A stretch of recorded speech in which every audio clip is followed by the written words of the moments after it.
सरोज जी के घर में आज भागम भाग का माहौल है। सुबह अंधेरे ही दोनों बेटे दोनों बहुओं को लेकर हॉस्पिटल जा चुके हैं। अरे अरे, कुछ गलत मत समझ लीजिएगा। यह दोनों अपनी पत्नियों को किसी प्रॉब्लम की वजह से नहीं, बल्कि उनकी डिलीवरी होने वाली है इस वजह से हॉस्पिटल लेकर गए हैं।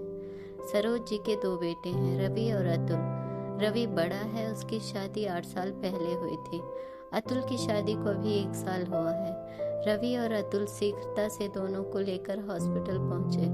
कुछ देर में ही सौम्या और रेखा को भर्ती कर डॉक्टर दोनों को लेबर रूम में ले गए। फिर अतुल झट से घर जाकर थोड़ी देर में जरूरी सामान के साथ सरोज जी को लेकर हॉस्पिटल पहुंच गया। सरोज जी पहले सौम्या, रवि की पत्नी के वार्ड में गई। वहां जाकर देखा कि बच्चे का पालना खाली था। सौम्या रो रही थी, नर्स चुप करा रही थी। सरोज जी को धक्का लगा। रवि ने धीरे से बताया कि बच्चा मरा हुआ पैदा हुआ। सरोज जी ने रोती हुई सौम्या को सीने से लगा के ढाढ़स बंधाया। अपार दुख से उन्हें बहुत पीड़ा हो रही थी। डॉक्टर साहिबा ने आकर सौम्या को नींद का इंजेक्शन लगाया। सौम्या को नींद आ गई। डॉक्टर ने रवि और सरोज जी से कुछ आवश्यक बात की और दूसरे मरीज को देखने चली गई। कुछ देर बाद सरोज जी रेखा, अतुल की पत्नी, के वार्ड में गई। सुंदर सलोनी बच्ची देखकर उन्हें चैन की सांस आई। रेखा से कुछ पल बात कर सरोज जी बच्ची के देख रेख में लग गई। नॉर्मल डिलीवरी के चलते तीसरे दिन रेखा को हॉस्पिटल से डिस्चार्ज कर दिया गया। सौम्या को 1 दिन अधिक रखा गया। मूलों में बच्ची हुई थी तो 27 दिन बाद नामकरण निश्चित हुआ। धीरे धीरे सौम्या ठीक होने लगी। कुछ कुछ काम बच्ची का करने की कोशिश करने पर रेखा मना कर देती। सौम्या ऊपरी काम करती रहती। आज बच्ची का नामकरण है। घर में सुबह से चहल पहल है। सौम्या रसोई घर में लगी है, साथ में काम वाली शांति भी है। सरोज जी पूजा का सामान देख रही हैं। सामग्री, हवन कुंड, फल सभी रख दिए गए हैं। पंडित जी का इंतजार हो रहा है। अपने कमरे में रेखा भारी बनारसी साड़ी पहनकर बच्ची को तैयार कर रही है। सरोज जी ने शांति से रवि को बुलाया। बेटा, पंडित जी को फोन करके पूछो कब तक आ रहे हैं। आंगन के दरवाजे से आते हुए पंडित जी बोले, नमस्कार सरोज जी, मैं आ गया हूँ। चलिए पूजा प्रारंभ करते हैं। सरोज जी ने पंडित जी को प्रणाम कर आसन ग्रहण कराया। सौम्या को आवाज लगाते हुए सरोज जी ने कहा, सौम्या, रेखा और बच्ची को जल्दी ले आओ। पंडित जी आ गए हैं। रवि और अतुल ने आकर पंडित जी को प्रणाम किया। सौम्या रेखा को लेने उसके कमरे पहुंची तो रेखा ने उससे कहा कि वह स्वयं आ जाएगी। सौम्या अकेले ही आंगन में आ गई। इसके कुछ पलों बाद ही रेखा बच्ची के साथ वहां आ गई। पंडित जी ने नामकरण संस्कार की पूजा शुरू कर दी। सरोज जी ने नामकरण संस्कार में बस कुछ एक रिश्तेदारों को बुलाया था।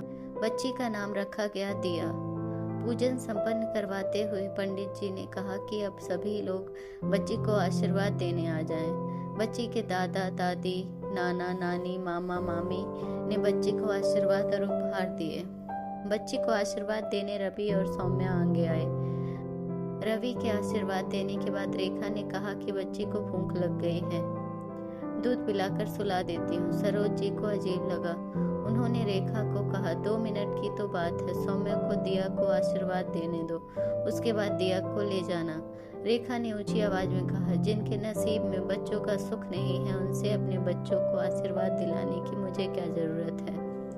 खुद की गोद सोनी है, वो मेरी बेटी को क्या आशीर्वाद देंगी। सरोज जी ने चौंक कर कहा, क्या बोल रही हो बहू? ठीक ही तो कह रही हूँ माँ जी, वो क्या आशीष देंगे जिनके खुद बच्चा नहीं है। सौम्या वहां से रोते हुए अपने कमरे में चली गई।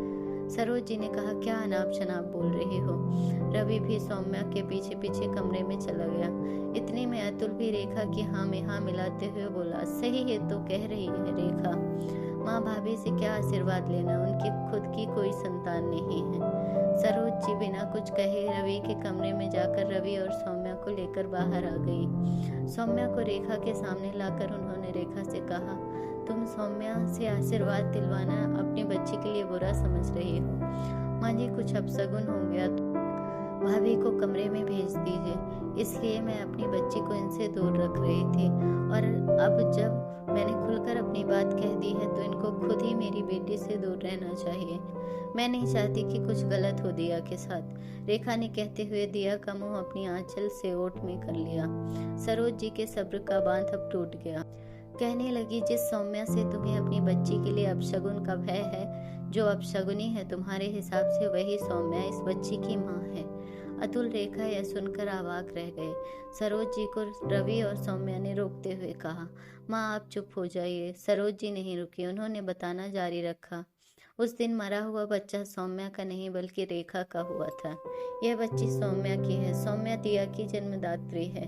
मेरे वहां पहुंचने से पहले डॉक्टर साहब ने जब बताया कि रेखा का बच्चा मरा हुआ पैदा हुआ है और वह अब कभी मां नहीं बन पाएगी, तब सौम्या ने रेखा के बगल में अपनी बच्ची रख दी। सौम्या के त्याग के कारण ही तुम बच्ची का सुख ले रही हो, समझी? अतुल को यह बात इसलिए पता नहीं क्योंकि वह मुझे लेने घर आया था। जब यह सब हुआ, सरोज जी ने तनिक ठहर कर कहा, आज तुम सौम्या को अपशगुनी कह रही हो, जिसने अपनी गोद सूनी कर तुम्हारी गोद में अपनी बेटी डाल दी। एक पल नहीं लगाया, जबकि शादी के इतने वर्षों बाद उसे माँ बनने का सौभाग्य मिला था, लेकिन तुम्हारे फिर कभी माँ नहीं बन पाने का सुनकर उसने तुम्हें और अतुल को ना बताने का कहकर अपनी बेटी तुम्हारी गोद में रख दी। उसके त्याग का तुमने आज ये सिला दिया है रेखा बहू। अतुल और रेखा रोते हुए सौम्या के पैरों पर पड़ गए। कहने लगे, भाभी आपने हमें दुनिया जहान की खुशी अपनी बेटी दे दी और हमने आपको इतना गलत समझा। सौम्या ने रेखा को उठाकर कहा, आज के दिन रोते नहीं हैं। रेखा ने दिया को सौम्या की गोद में देते हुए कहा, नहीं भाभी, आप ही दिया की असली माँ हो, मैं तो इस लायक ही नहीं। रेखा ऐसा नहीं कहते, तुम दिया की माँ हो और रहोगी। सौम्या ने दिया को रेखा की गोद में दे दिया। सरोज जी ने कहा, रेखा और सौम्या बहू, तुम दोनों मिलकर दिया को पालो। कितनी भाग्यशाली है दिया, जिसे दो दो माओं का प्यार मिलेगा।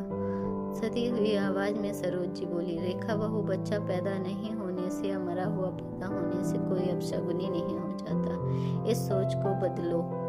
यह बात जितनी जल्दी समझ में आ जाए अच्छा है। तुम सौम्या को उल्टा सीधा कह रही थी, उल्टा तुम स्वयं आगे कभी मां नहीं बन पाओगी।